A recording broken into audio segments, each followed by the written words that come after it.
Stop scrolling for a moment. He said, Daddy. You heard it. That's your child. You're so sure of what you heard. He said, Daddy. But all of a sudden, that word is gone. He was just one. He started talking. And now he's no longer saying anything. Those beautiful words, mama, dada, tata, they're gone. What is happening? At this point, your friends, your neighbors, they're coming in to accuse autism. Hello.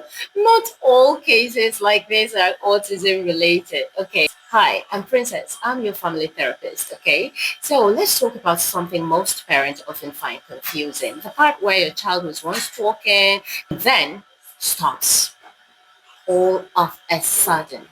This is where childhood apraxia of speech comes into this conversation here. Childhood apraxia of speech. Now, there is more to speech than just opening and closing your lips. A lot of articulators are involved. Apart from the articulators, a couple of planning and coordinating and sequencing happens from the brain to the articulators, being able to connect with the oral motor muscles and then for the speech to bubble forth is what we call speech production. Speech is not only about mentally knowing words, okay?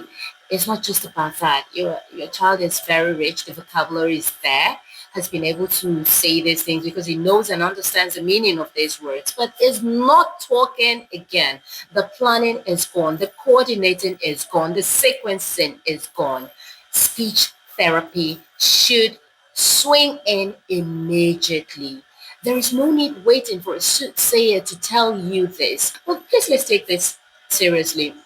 When we talk about planning, coordinating, sequencing, and then connecting with the articulators, there are a couple of articulators that are involved. I'm talking to you right now, and then I'm using my lips, both upper and lower lips. I'm using my tongue, it's moving, and the teeth too has its job, and the jaw is moving too. Okay, these are the articulators. We're not talking about something very important. The uvula that keeps dangling as I'm talking, it keeps moving. Sometimes it shakes for the air to flow and come out. Oh, God of mercy. A lot is involved. Now, this is where therapists come to play. Their job is simply to stimulate and mobilize these oral motor muscles to connect with the brain, and then speech production can come in. We're not ruling out seed supplements and brain supports and all that. Okay, but these are not to replace speech therapy. Okay, pay attention. This is very important. One inconsistent word production doesn't necessarily mean your child has a childhood apraxia of speech. Okay, you're not to stay at home and just diagnose or ask your friends about it. You need to talk to a professional. We advise at this point you pause, you observe the patterns, record it, and then put a call across.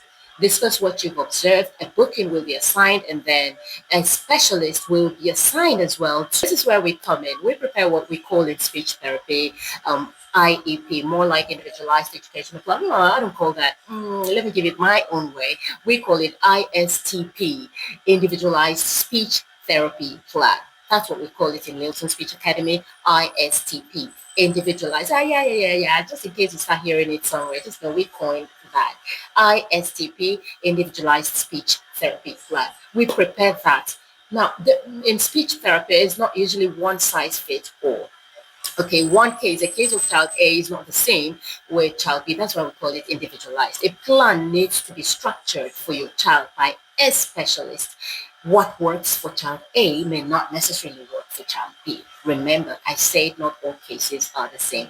This week, we will be educating. We're out this week. It's going to be a 7 days thing. We're out here banding with you, discussing on this particular topic, childhood apraxia of speech. What are the things you should look out for? What are do's and don'ts at home and in school too? So your school owner, your mama, dada, please don't miss out on this series at all. This is just day one. You have 6 more videos from us on this particular topic to go. Tomorrow we will be talking specifically about that particular child in your home that was once talking and has suddenly stopped.